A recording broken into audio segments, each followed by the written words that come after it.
రేపటి నుంచి అసెంబ్లీ సమావేశాలు జరగనున్నాయి. అసెంబ్లీతో పాటు శాసనమండలి ఉదయం 10:30కు ప్రారంభం కానుంది. సమావేశాల నిర్వహణ, భద్రతపై స్పీకర్ ప్రసాద్ కుమార్, మండలి చైర్మన్ గుత్తా సుఖేందర్ రెడ్డి సమీక్ష నిర్వహించారు. ప్రోటోకాల్, ట్రాఫిక్ మేనేజ్మెంట్, వాహనాల పార్కింగ్, ఎంట్రీ, ఎగ్జిట్ పాయింట్ల వంటి అంశాలపై డీజీపీ, సిపిలతో పాటు ఇతర పోలీస్ అధికారులతో చర్చించారు. రైట్, అసెంబ్లీ సమావేశాలకు సంబంధించిన మరిన్ని అప్డేట్స్ షరీఫ్ మనకి లైవ్ లో అందిస్తారు. షరీఫ్, డీటెయిల్స్ ఏంటి? అసెంబ్లీతో పాటు మండలి సమావేశాలు షురూ కాబోతున్నాయి. రేపు ఉదయం 10:30 సమయంలో ప్రారంభం కాబోతున్నాయి. దీనిపైనే నిర్వహణకు సంబంధించినటువంటి అంశంపైన మండలి చైర్మన్ గుత్తా సుఖేందర్ రెడ్డితో పాటు శాసనసభాపతి గడ్డం ప్రసాద్ కుమార్, అదేవిధంగా అసెంబ్లీ సెక్రటరీ నరసింహాచార్యులు వీళ్ళంతా కూడా ఒక రివ్యూని కండక్ట్ చేశారు. ఇప్పటికే రాష్ట్ర సిఎస్తో రివ్యూ కంప్లీట్ అయిపోయింది. రాష్ట్ర సిఎస్తో పాటు జిఏడి అధికారులు, అదేవిధంగా సంబంధించినటువంటి అన్ని శాఖలకు సంబంధించినటువంటి అధికారులతో ఒక దఫా రివ్యూ కంప్లీట్ అయిపోయింది. ఇప్పుడు పోలీస్ డిపార్ట్మెంట్తో రివ్యూ నడుస్తోంది.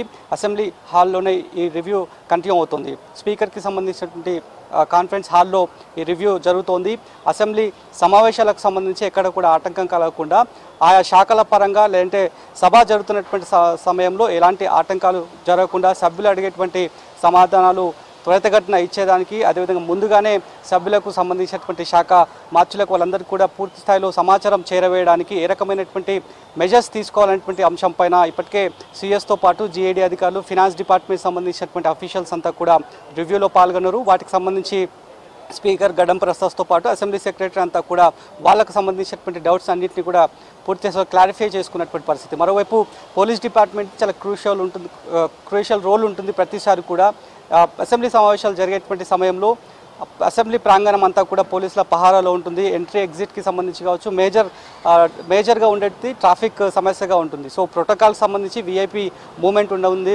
మంత్రులు, సీఎం వాళ్ళంతా కూడా, డిప్యూటీ సీఎం వాళ్ళంతా కూడా అసెంబ్లీకి వస్తూ ఉంటారు కాబట్టి వాళ్ళు వచ్చేటువంటి రూట్ ఏదైతే ఉందో ఎండ్ రోడ్ అంతా కూడా క్లియర్ చేయడానికి, వాటికి సంబంధించి ఎన్ఫోర్స్మెంట్, ట్రాఫిక్ ఎన్ఫోర్స్మెంట్ ఎట్లా ఉండాలి, అదేవిధంగా సెక్యూరిటీ పరంగా ఏ రకమైనటువంటి మెజర్స్ తీసుకోవాలనేటువంటి అంశం పైన పోలీస్ డిపార్ట్మెంట్ కూడా రివ్యూ పూర్తి స్థాయిలో కండక్ట్ చేసినటువంటి పరిస్థితి అయితే కనిపిస్తోంది. మరోవైపు ఒకవేళ ఎవరైనా ధర్నాలకు కానీ నిరసన తెలపడానికి వస్తే వాళ్ళను ఏ రకంగా నిర్వహించాలి, అదేవిధంగా ముందస్తు వాళ్ళ దగ్గర నుంచి సమాచారాన్ని ఎట్లా సేకరించాలనేటువంటి అంశంపైన చాలా అంశాలపైన కూడా ఇది ఫార్మల్గా జరిగేటువంటి రివ్యూసే. ఇటు రాష్ట్ర ప్రభుత్వం అంటే గవర్నమెంట్ తరఫు నుంచి ఒక రివ్యూ సిహెచ్ అధ్యక్షతన ఇద్దరితో కూడా ఉంటుంది. అటు మండలి చైర్మన్, అదేవిధంగా స్పీకర్తో పాటు ఇది ఎప్పటికి కూడా నార్మల్గానే ఉంటుంది. సో సభ సజావుగా జరగాలంటే అన్ని శాఖలకు సంబంధించినటువంటి, ఇటు ఫినాన్స్ కావచ్చు, అన్ని శాఖలకు సంబంధించినటువంటి అయితే సమాచారం ఉంటుందో వాటికి సంబంధించినటువంటి చర్చ అసెంబ్లీలో వస్తే కనుక ప్రతిపక్ష నాయకులు లేవనెత్తేటువంటి సమాచారం ఏదైతే ఉందో అది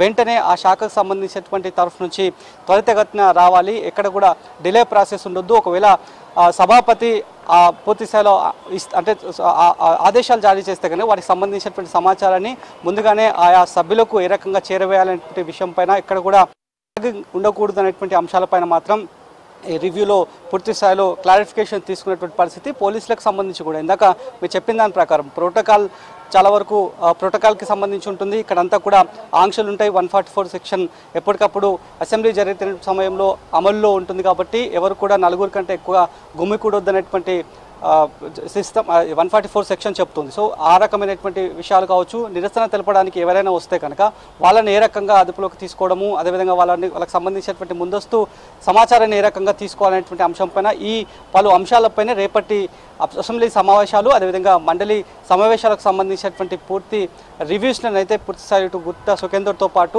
అసెంబ్లీ స్పీకర్ గడ్డం ప్రసాద్ కుమార్, అదేవిధంగా అసెంబ్లీ సెక్రటరీ అంతా కూడా రివ్యూస్లో భాగంగా చాలా అంశాలన్నింటినీ కూడా తమ దృష్టికి తీసుకోవడం, ఎవరికి కూడా ఎలాంటి ఇబ్బంది కలగకుండా లోపలికి వచ్చేటువంటి సభ్యులకు, ఎమ్మెల్యేలకు, విప్పులకు ఏ రకంగా ఇబ్బంది తలెత్తకుండా వాళ్ళు సజావుగా సభలోకి రావడం, సభ జరిగిన తర్వాత మళ్ళీ వెళ్ళడానికి వాటికి సంబంధించిన వాళ్ళ పార్కింగ్ సదుపాయాలు కావచ్చు, వాళ్ళు తెచ్చేటువంటి వెహికల్స్కి సంబంధించినటువంటి ఎండ్ రోడ్ కావచ్చు, ఏ రకంగా ఎగ్జిట్ కావాలి, ఏ రకంగా ఎంట్రీ పాయింట్స్ ఉంటాయి అనేటువంటి అంశాలపైన చాలా అంశాలపైన మాత్రం ఈ రివ్యూస్లో చర్చ చేసినట్టు తెలుస్తోంది.